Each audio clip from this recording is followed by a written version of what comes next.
우리 한 절씩 교독합니다. 그 흩어진 사람들이 두루다니며 복음의 말씀을 전할세. 빌립이 사마리아 성에 내려가 그리스도를 백성에게 전파하니 무리가 빌립의 말도 듣고 행하는 표적도 보고 한 마음으로 그가 하는 말을 따르더라. 많은 사람에게 붙었던 더러운 귀신들이 크게 소리를 지르며 나가고 또 많은 중풍병자와 못 걷는 사람이 나으니 같이 읽을까요? 그 성에 큰 기쁨이 있더라. 아멘. 아멘. 신약 성경 보면 초대 교회 안에서도 많은 이단들이 존재했던 걸 볼 수 있습니다.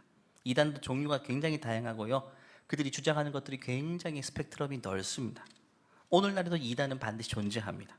그런데 여러 이단 중에 가장 악질적이고 무서운 이단이 있습니다. 그 이단은 우리의 변방을 건드리는 것이 아니라 우리 중심부를 건드리는 아주 위험천만한 이단이죠. 악한 무리들이 우리 집에 찾아와서 우리 집 앞에 놓여있는 택배를 한 검씩 훔쳐갑니다. 그것도 참 괘씸한 일이지만 그것 정도가 우리 인생을 어떻게 할 수는 없습니다. 하지만 악한 무리가 우리 집 앞에 나와서 우리 자녀를 납치해버리고 유괴해버립니다. 이것은 용납할 수 없는 일이죠. 가만히 있어서는 무방비로 있어야 될 일은 아닌 것입니다. 이단도 마찬가지입니다. 교회를 무너뜨리기 위해서 이단은 작정하고 달려드는데 그 어느 정도의 공격은 우리가 감내할 수 있습니다. 그런데 우리의 가장 중요한 부분을 건드리는 그런 이단들은요, 절대로 용납할 수 없습니다. 디모데후서 말씀 보면 교회 안에 있었던 이단을 한번 소개하는데 무서운 이단을 소개합니다. 2장 16절 말씀 보면 망령되고 헛된 말을 버리라. 그들은 경건하지 아니하며 점점 나아가나니 그들의 말은 악성 종양이 퍼져 나감과 같은데 그 중에 후메네오와 빌레도가 있느니라. 후메네오와 빌레도라는 두 명의 실명을 거론하면서 그들 둘이 교회에 가만히 접근해서 악성 종양과 같이 활동하기 시작했다라고 이야기합니다. 악성 종양은 말 그대로 그냥 암덩어리죠. 암덩어리는 고쳐서 쓸 수 있는 게 아니라 도려내는 것이 상책입니다. 그래서 바울은 디모데에게 보낸 서신을 통해서 이 둘은 악성 종양과 같은 사람이니까 그들을 용납하거나 변화시킬 생각하지 말고 아예 도려내라고 아주 긴급하게 극단의 조치를 내리라고 이야기합니다. 이 두 사람은 변화받을 수 있는 존재가 아니라는 거예요. 왜냐하면 이 두 사람이 끼치는 영향력이 교회에 엄청난 큰 악영향인데 정말 교회의 가장 중요한 부분들을 건드리기 때문에 뭐냐 하면 18절에 해답이 있습니다. 진리에 관하여는 그들이 그릇되었도다. 부활이 이미 지나갔다 하므로 어떤 사람들의 믿음을 무너뜨리고 있다라고 이야기해줘. 부활을 건드리는 거예요. 부활. 기독교 신앙의 가장 중요한 게 부활인데 이걸 넘어뜨리려고 시도하고 있는 사람이 이 두 사람이라는 거예요. 18절 보니까 부활이 이미 지나갔다. 부활은 과거의 사건이라는 거예요. 지금 오늘날 우리 인생에 그 어떤 영향력도 미칠 수 없다라고 이야기하는 겁니다. 부활은 과거에 있었던 사건이지 지금 우리의 삶에 영향을 주는 게 아니라는 거예요. 앞으로 우리의 삶에도 영향을 주지 않을 것이라고 이야기합니다. 교회를 송두리째 무너뜨리는 주장이죠. 도도로 얘기하면 택배 몇 개 훔쳐가는 게 아니라 우리 아이를, 집아이를 유괴해 버리는 것 같은 절대로 내버려 두어서는 안 되는 악성 종양과 같은 인물이었던 것이죠. 여러분, 기독교 교리는 하나하나 긴밀하게 연결되어 있고 그 모든 걸 떠받치는 가장 중심부 밑바닥에 뭐가 있냐면 부활이 있는 거예요. 부활. 그런데 이 부활을 부정한다는 것은 모든 것들을 산산조각 내겠다는 거예요. 이 두 사람이 주장했던 부활은 지나갔다라는 주장은요, 초기 영지주의자라고 했던 그 시대에 좀 유행했던 학문에서 나온 이단의 외침이었습니다. 그들은요, 영과 육을 구분합니다. 인간의 영혼과 육, 영혼은 깨끗한 것이고 육체는 더러운 것이다. 예수님의 부활도 영혼의 부활이었지 육체의 부활은 아니었다라고 이야기하는 겁니다. 그래서 그들은 부활은 지나갔다라고 이야기하는 겁니다. 예수님의 육체의 부활이 아니라고 주장하니까. 결국 그것 때문에 우리가 미래에 있을 육체의 부활과 종말론적인 소망을 다 깡그리 없애버리는 것이 이 둘의 위험한 시도였던 것입니다. 그래서 사도 바울은 서둘러서 고린도서 15장 말씀 보면 부활장이라고 하거든요. 고린도서 15장. 그 한 장을 통해서 부활을 설득력 있게 다시금 설명해서 교회에 서신을 보내게 됩니다. 그 내용들을 보면 하나하나 부활을 논리적으로 설명하고 있고 부활의 증인들까지 다 기록하면서 부활은 사실이었다는 것을 이야기합니다.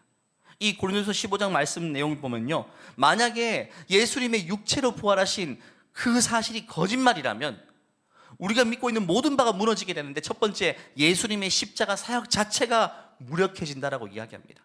13절 이렇게 말합니다. 만일 죽은 자의 부활이 없으면 그리스도도 다시 살아나지 못하셨을 것이라고 이야기해요. 두 번째는 복음 전파의 설득력을 잃어버리게 됩니다. 14절 보면 그리스도께서 만일 다시 살아나지 못했으면 우리가 전파하는 것 헛것이고 우리 믿음도 헛것이래요.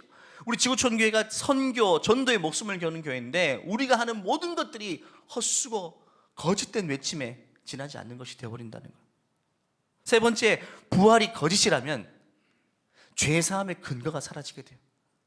17절 그리스도께서 다시 살아나신 일이 없으면 너희 믿음도 없것이고 너희가 여전히 죄 가운데 있을 것이다. 우리 죄 문제가 해결되지 못했기 때문에 우리는 여전히 죄의 형벌 가운데에 놓이게 되는 거예요. 네 번째, 예수님의 부활이 거짓이라면 영생에 대한 소망이 사라지게 된다. 또한 그리스도 안에서 잠자는 자도 망하였으리. 우리보다 먼저 죽어 잠자고 있는 믿음의 선조들의 삶이 부활이 없어지게 되면 이제 소망이 사라지게 된다는 거예요. 마지막 다섯 번째입니다. 예수님의 부활이 없다면 삶의 이유와 동력을 상실하고 우리 인생의 방향을 잃게 됩니다. 19절 말씀 읽어볼까요? 시작. 만일 그리스도 안에서 우리가 바라는 것이 다만 이 세상의 삶뿐이면 모든 사람 가운데 우리가 더욱 불쌍한 자이리라. 예수님의 부활이 거짓이라면 우리 예수 믿는 사람들이 제일 비참한 사람들이 되는 거예요. 우리는 헛것을 믿었고 헛것을 추구했으며 헛된 곳을 향해 기도했던 거예요. 근데 중요한 것은요, 이 부활장을 마무리하면서 바울은요 20절 이렇게 마무리합니다. 그러나라고 이야기합니다. 거짓이 아니란 거예요. 거짓된 주장들이 많지만 그러나 이제 그리스도께서 죽은 자 가운데서 반드시 진짜로 다시 살아나셨고 그것을 통해서 잠자는 자들의 첫 열매가 되셨다. 잠자는 우리와 같은 자들의 첫 번째 열매가 되셨다라고 이야기합니다. 여러분, 예수님은 부활하셨습니다. 거짓이 아닙니다. 이거는 부정할 수 없는 사실인 것입니다. 부활은 진짜입니다. 지난주 이 말씀을 나눴습니다. 예수님 시대 때부터 수많은 사람들이 온갖 힘과 권세를 동원해서 예수님의 부활 소식을 막으려고 애를 썼죠. 근데 헛수고였습니다.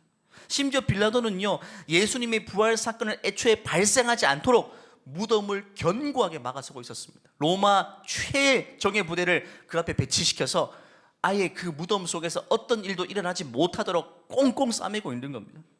근데 여러분, 하나님이 하는 일을 인간이 어떻게 막아설 수 있습니까? 불가능하죠. 최고의 로마 병사들이 곳곳을 경비하고 지켜도 예수님의 부활을 막을 수는 없었습니다.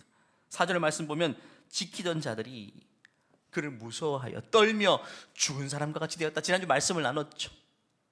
천사가 무덤에 돌을 굴리고 예수님이 부활하신 몸으로 걸어 나오는데 그 로마 병사들이 그만 제발 멈추세요 이런 말도 못하고 가만히 사시나무 떨듯이 감당할 수 없는 광경, 인간이 감당할 수 없는 광경이죠. 하나님이 하시는 일을 훈련받은 인간이 어떻게 그걸 막을 수 있겠어요? 뿐만 아닙니다. 이미 일어난 부활 사건을 지워버리려고, 역사적 사건에서 지워버리려고 사람들은 시도했습니다.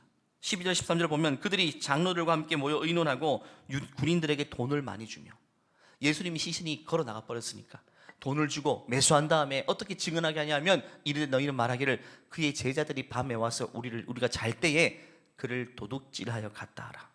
예수님의 제자들이 와서 예수님의 시신을 훔쳐갔다고 거짓 증언을 하게 만든 겁니다.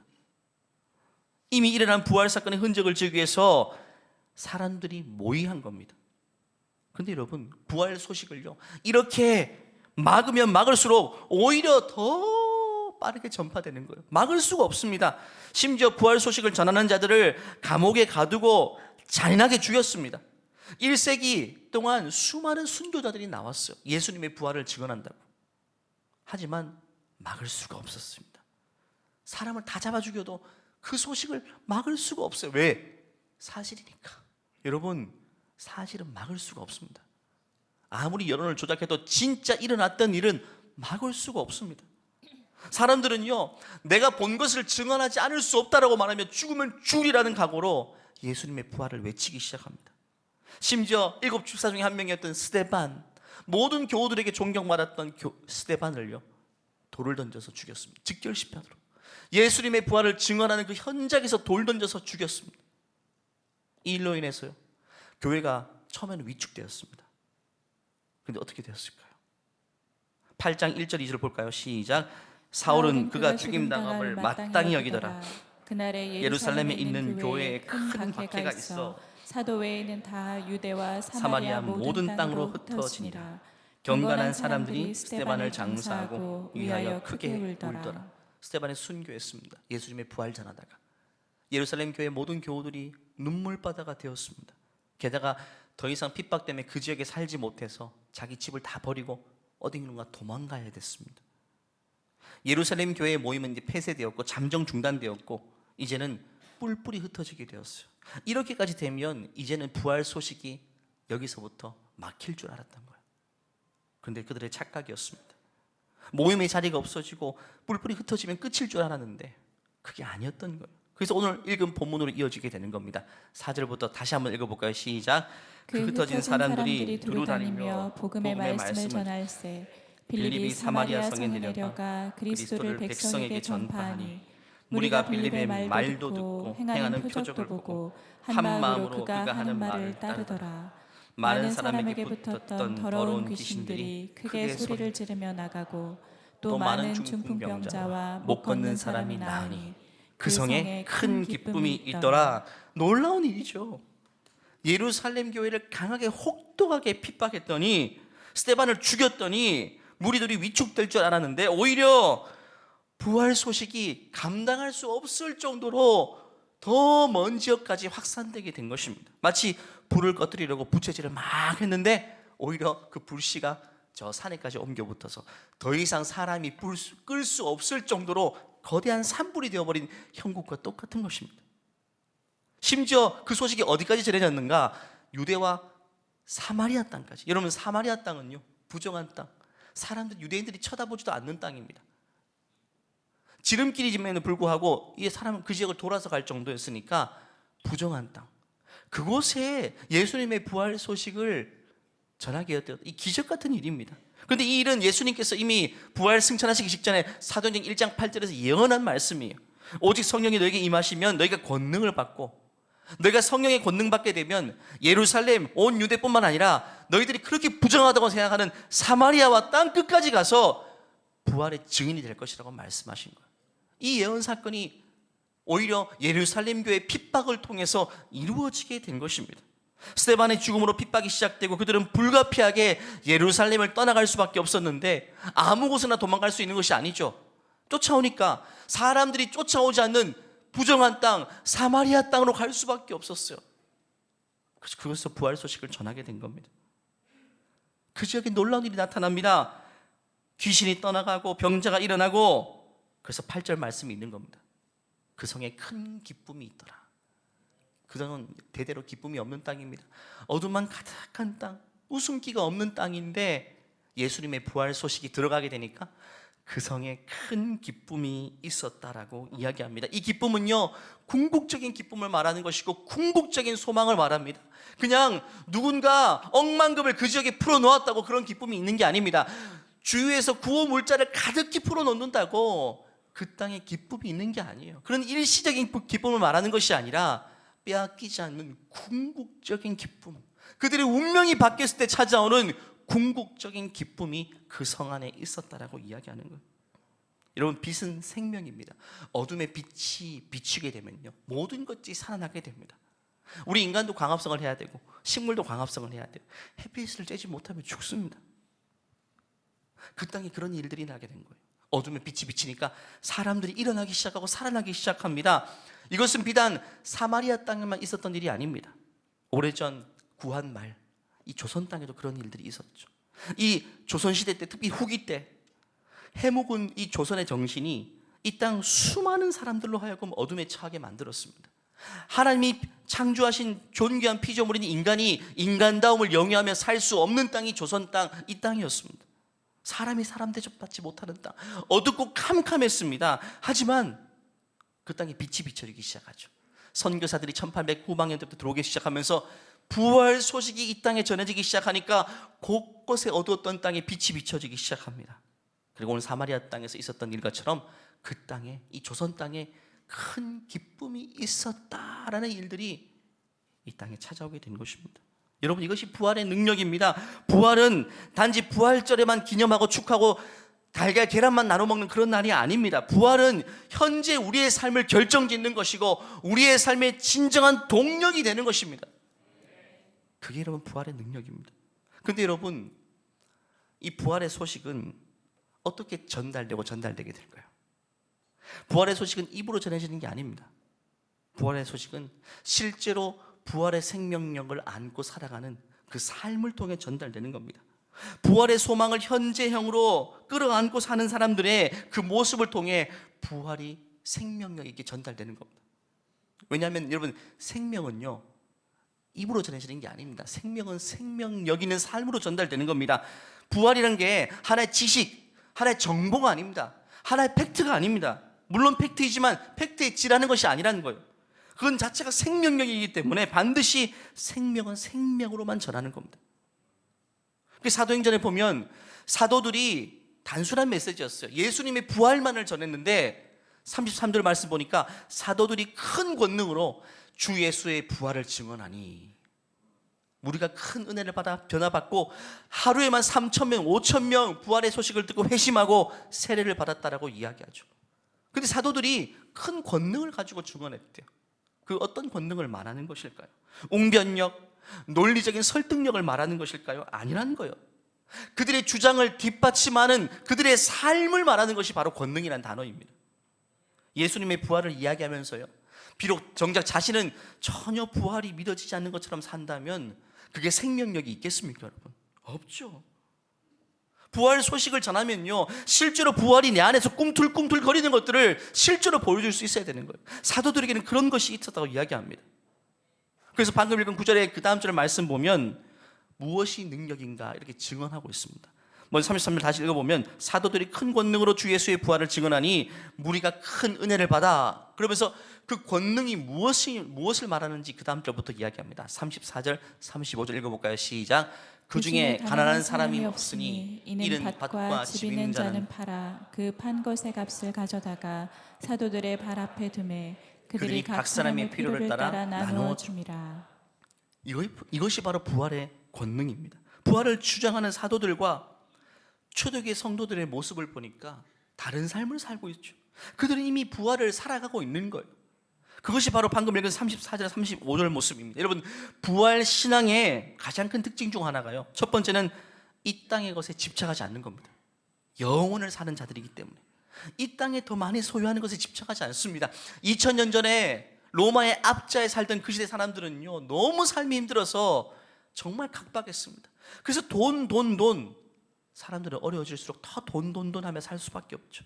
다 움켜쥐는 인생으로 살았습니다. 그런데 부활을 주장하는 초대교회 성도들의 삶을 보니까 자기들의 밭을 팔아서 그 돈을 사도들 앞에 둡니다. 그리고 사도들이 자기가 취하는 게 아니라 어렵고 가난한 사람들 다 도와주는 거예요. 이런 사람들을 들어본 적도 없고 평생 본 적도 한 번도 없는데 그들은 그렇게 살아가고 있습니다. 그 모습을 보았던 사람은 어떤 생각이 들었을까요? 그들은 왜 이렇게 살지? 그들에게 뭐가 있을까? 그때 그들이 주장하는 말을 듣게 됩니다. 예수님이 부활했다는 사실, 우리도 부활하게 될 것이라는 사실. 아, 그렇구나.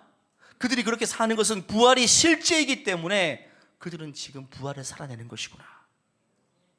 그들의 주장이 먹혀들 수밖에 없는 겁니다. 그들은 실제로 부활을 살아내고 있는 사람들이기 때문에 그들이 예수님이 부활했다고 하는 증언들은요, 사람들의 가슴에 아주 깊이 박혀있고, 그리고 뿐만 아니라 그 부활의 소식이 사람들의 영혼들을 변화시키고 있는 겁니다.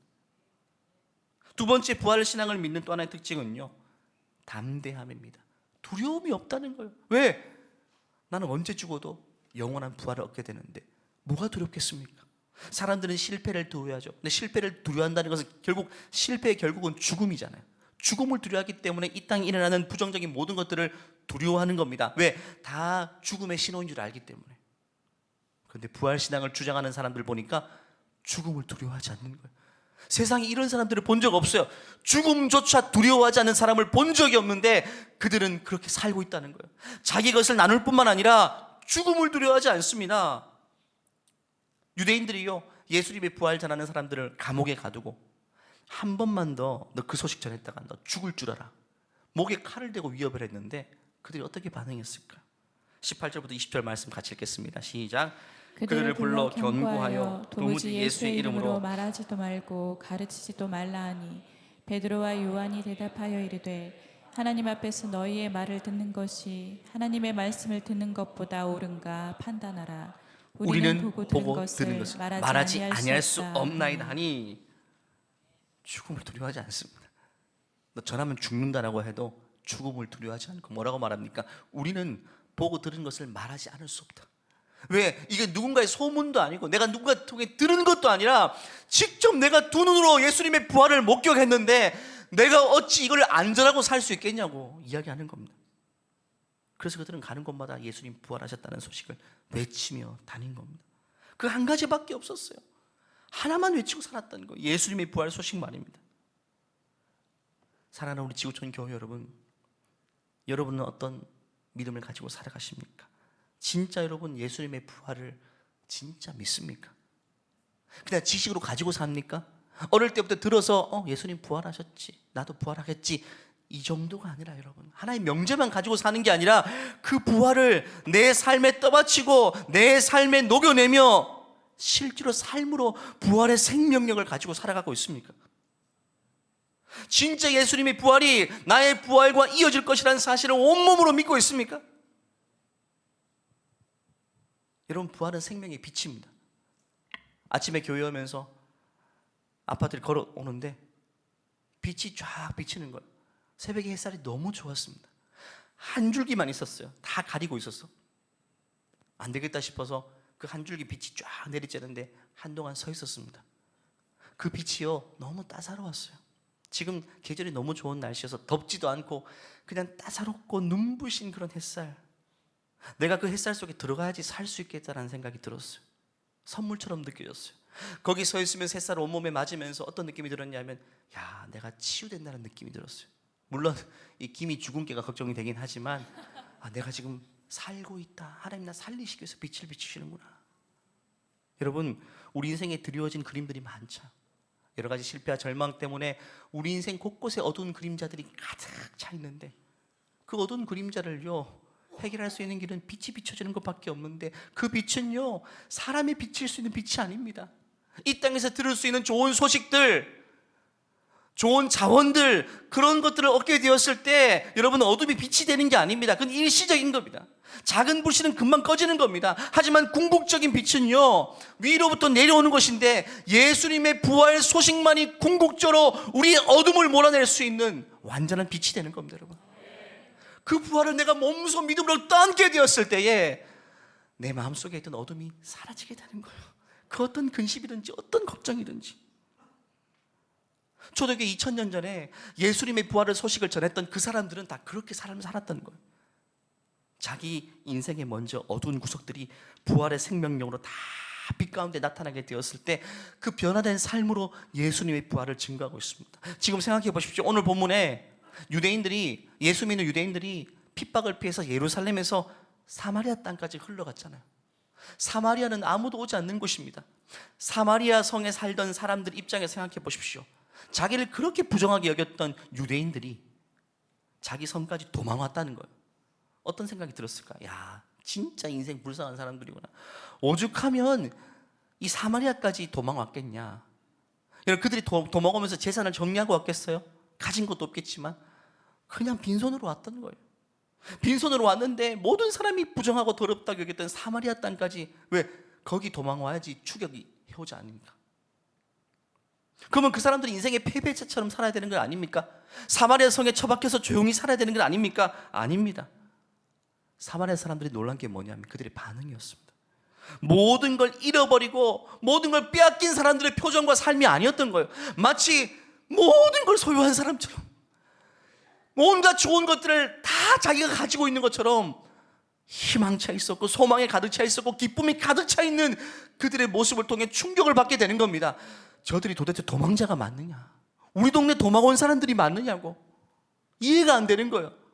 그들이 이해가 되지 않았는데 그들이 외치는 소리를 듣게 되는 거예요. 예수님이 부활하셨고 우리도 부활하게 될 것이다. 그렇구나, 바로 저것 때문이었구나. 그러면서 그 부활의 소식이 내 삶에 믿어지기 시작했고 자신의 어두운 삶도 부활의 강력한 빛이 비춰지는 순간 눈 녹듯이 사라지고 이제는 빛 가운데 거하게 된 거예요. 그래서 오늘 8절 말씀처럼 그 성에 큰 기쁨이 있더라라는 사건이 그렇게 찾아온 겁니다. 그냥 그 사마리아 성이 좋은 일 찾아온 게 아닙니다. 좋은 일 생긴 게 아니에요. 로마 앱자에서 해방됐다는 소식이 아닙니다. 우리 조국이 광명 독립했다는 소식도 아니었어요. 그런 좋은 소식은요, 우리의 삶의 궁극적인 빛이 되지 못합니다. 하지만 부활의 소식은 우리의 삶을 송두리째 바꾸어 놓는 것입니다.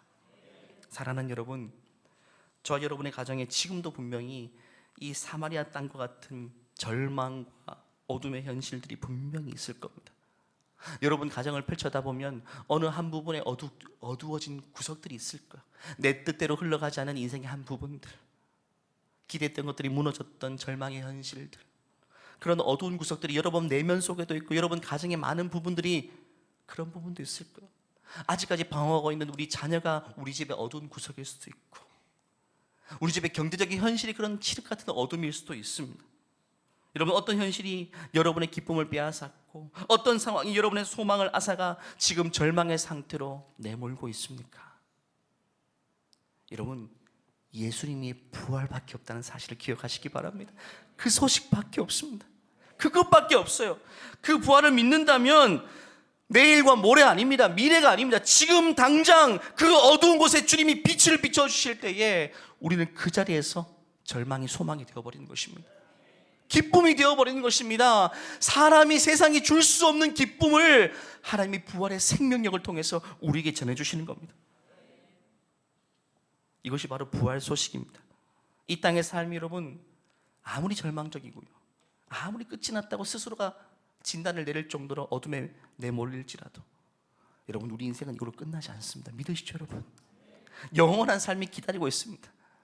이 땅의 삶이 그냥 아무것도 남지 않아도, 그냥 이 땅의 삶이 캄캄하고 어둡고 끝났다 할지라도 우리 눈앞에 기다리고 있는 그 나라는요, 찬란하게 아름다운 나라입니다. 여러분 믿으시죠 여러분? 끝없는 기쁨의 나라가 우리를 기다리고 있습니다. 제가 이런 예화를 많이 들었죠. 제가 어릴 때 땅 따먹기 게임을 많이 했거든요. 땅에 선 그어놓고 네 땅 내 땅에서 조금이라도, 한 평도 아닙니다, 한 뼘이라도 더 차지하려고 막 친구들하고 열을 내며 싸우며. 근데 여러분, 그 땅 따먹기 게임이 언제 끝날까요? 해질 무렵에 엄마가 뭐라고 말하죠? 형서가 밥 먹으러 들어와. 그때는 그 이야기가 그렇게 싫었습니다. 왜냐하면 좀 더 놀고 싶은데, 옆집 엄마는 좀 더 놀고 해주는데 왜 우리 엄마만 밥을 빨리 먹으라고 오라고 하느냐. 이제 해가 질 무렵 되면 다들 밥 먹으러 들어가죠. 그때 땅 다 선거놨던 그 땅들이 어떻게 됩니까? 그대로 놔두는 게 아닙니다. 싹 지워버립니다. 왜? 내일 처음부터 다시 시작해야 되니까. 괜히 싸웠던 거예요. 땅을 많이 따먹든 다 잃어버렸든 그 게임의 승리가 중요한 게 아닙니다. 왜냐하면 우리 집에는요, 나를 위해서 사랑이 가득히 담긴 저녁 식탁을 준비해 주신 우리 어머니가 계시고, 형사가 오늘 재밌게 놀았니 하고 이마에는 땀을 닦아줄 우리 아버지의 따스한 손길이 기다리고 있고, 식탁의 자리에 함께 둘러앉아서 사랑을 나누는 우리 형도 그 집에 앉아있고, 그게 영원한 것이죠. 그게 궁극적인 것이죠. 땅 따먹기 싸우는 그 현장이 중요한 게 아니라 이 가정이 영원한 것입니다. 우리를 기다리고 있는 그것이 바로 그와 같은 것입니다.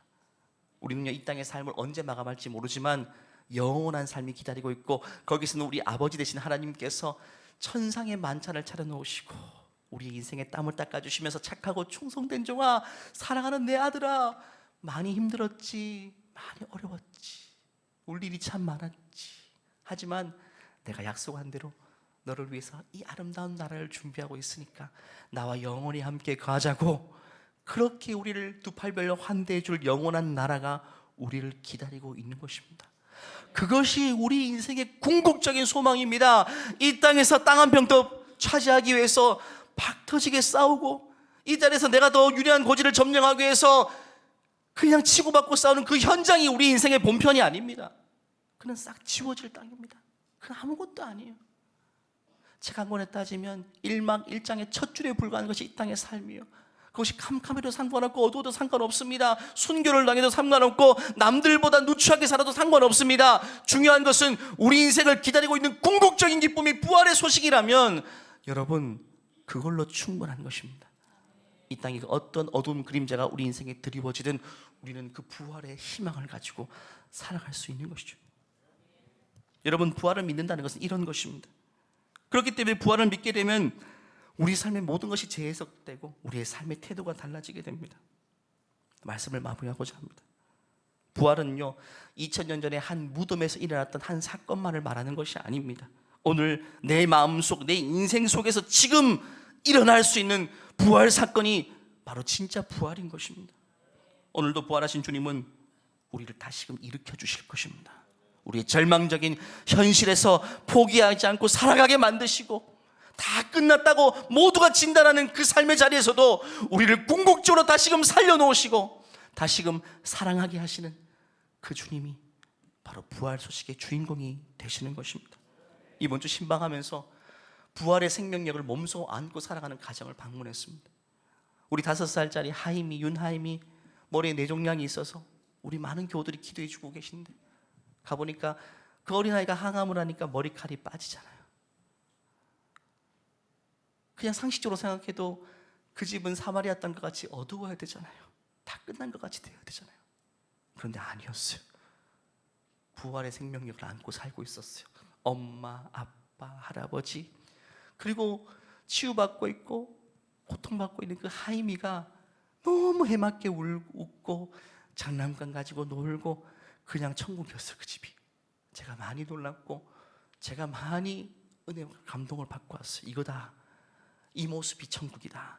이것이 부활을 몸소 살아내는 가정의 삶의 현장이다. 또 한 분을 이번 주에 만났습니다. 6개월 동안 어떤 목표를 가지고 사직까지 하면서 목적을 내게 열심히 달려온 분입니다. 그 자리를 위해서 저도 될 줄 알았습니다. 그런데 지난주에 되지 않았다. 내가 그렇게 꿈꿔왔던 것이 되지 않았을 때 내 6개월이라는 시간이 헛수고가 되었고 허비가 되었으면 굉장히 큰 절망에 사로잡혀야 되는데 아닙니다. 그 소식을 듣자마자 저에게 찾아오셔서 하나님이 비록 내가 꿈꾼 것은 주지 않으셨지만 하나님의 더 큰 계획을 기대합니다. 내가 6개월 동안 달려왔던 그 레이스가 내 인생의 헛수고가 아니라 또 한 번 내 인생을 다른 곳으로 인도하는 그 통로가 될 줄 믿습니다. 여러분, 부활의 능력인 것입니다. 여러분, 부활의 능력이 딴 데 있는 게 아닙니다. 이게 바로 부활의 능력입니다.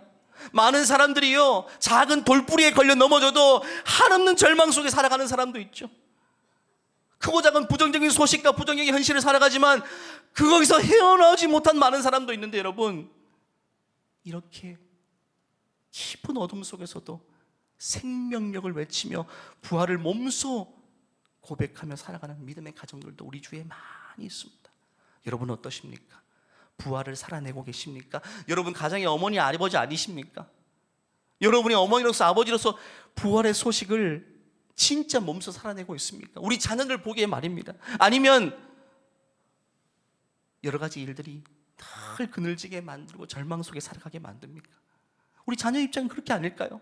내가 엄마에게 전혀 기쁨이 되지 못하고 있는데 우리 엄마는 너무너무 늘 날마다 기뻐하고 날마다 모든 것을 가진 자처럼 마치 반에서 1등하는 자녀를 가지고 있는 그런 학부모처럼 살아가는 그 부활의 생명력을 안고 있는 그 엄마의 모습을 통해 우리 자녀도 진짜 부활이 무엇인지를 깨닫게 되지 않을까요?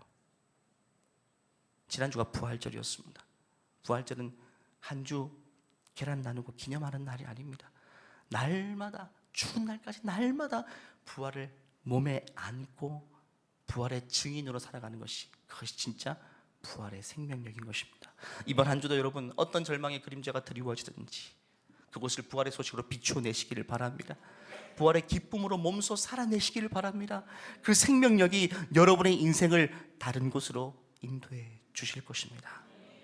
다 같이 일어날까요? 이 시간 일어나서 한번 기도하기를 원하는데요, 여러분 개인과 여러분 가정에 어떤 부분에 어둠의 그림자가 있습니까?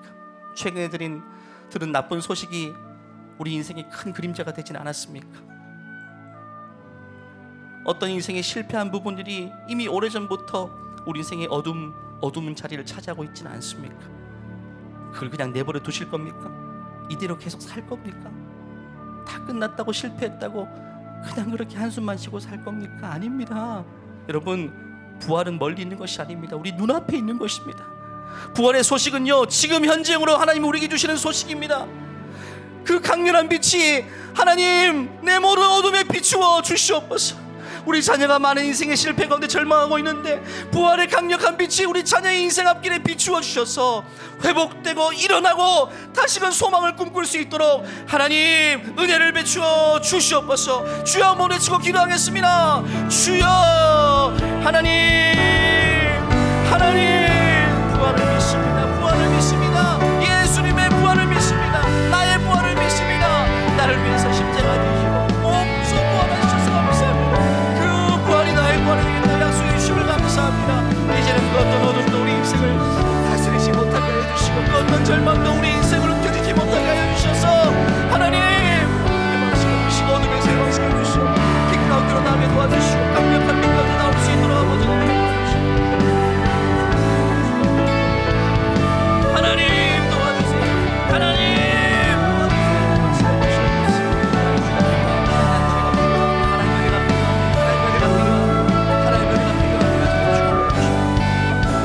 하나님 살다 보면 인생 장애물 만나서 넘어질 수도 있고 돌부리에 걸려서 실족할 수도 있고 크고 작은 많은 실패와 절망의 소식들을 만나지만 그럼에도 불구하고 부활의 소식을 몸소 안고 사는 우리들의 인생에 하나님 그 일로 인해 주저하지 않게 하여 주시옵소서. 넘어지지 않게 도와주시옵소서. 다시 일어날 수 있는 부활의 소식이 우리에게 생명력이 되게 하여 주시옵소서. 그 어떤 어둠 속에서도 우리를 비추어 주시기를 원합니다. 하나님 우리 믿음의 자녀들 가운데에 빛으로 나오지 못하고 어둠에 스스로 갇혀있는 자녀들의 인생도 있습니다. 불쌍히 여겨주시고 하나님 부활의 강력한 빛이 우리 자녀의 인생과 앞길에 주님 비추어 주시옵소서.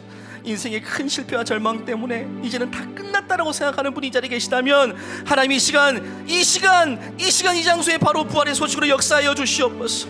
하나님 다시금 소망을 가지고 일어서게 하여 주시옵소서. 새로운 꿈을 꾸게 도와주시옵소서. 새로운 첫걸음을 내디딜 수 있도록 힘과 용기로 역사하여 주시옵소서. 함께 하신 주님을 찬양하오며 예수님의 이름으로 기도하옵나이다. 아멘. 예수님께서 우리를 위해서 십자가 지시고 죽으시고 3일 만에 부활하셨습니다. 그 사실을 믿는다면 하나님께 영광의 박수를 드리겠습니다. 예수님의 부활이 우리의 부활로 이어지게 될 것이라고 말씀하셨습니다. 주님 감사합니다. 이 찬양 주님 앞에 고백하며 나가겠습니다. 예수 안에 소망 내 빛과 나의 노래 환난 중에 도우시는 주 나의 견고한 반석 크신 사랑 크신 평화 두려움에서 날 건지네 내 위로자 내 모든 것 주 사랑 안에 거리 주 예수의 능력으로 주의 능력으로 내 속에 두려움 없네. 나의 삶을 모든 순간 주께서 다스리 주님 믿습니다. 주님을 신뢰합니다. 오늘 걷고 주 손에서 날 빼앗지 못하리라. 주 오시라 기다리며 주 능력 안에서 굳건한 굳건한 반석이시니 그 위에 내가 서리라. 그 위에 내가 예수님의 부활이 우리에게 반석이 되십니다. 뻔한 반석이시니 그 위에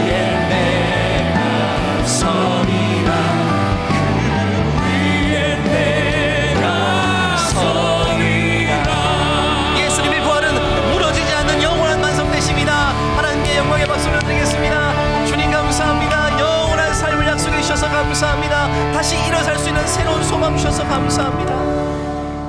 이제는 우리 주 예수 그리스도의 은혜와 하나님의 지극하신 사랑과 그 모든 부활 소식을 몸소 믿게 하신 성령의 교통하심이 그 어떤 절망의 어둠의 순간 속에서도 부활 신앙을 가지고 현재형으로 빛을 비추며 생명력 있게 살아가기를 소원하는 모든 존귀한 주의 백성과 믿음의 가정과 믿음의 자녀 인생 가운데에 이제로부터 영원토록 함께 하시기를 간절히 축원하옵나이다. 아멘.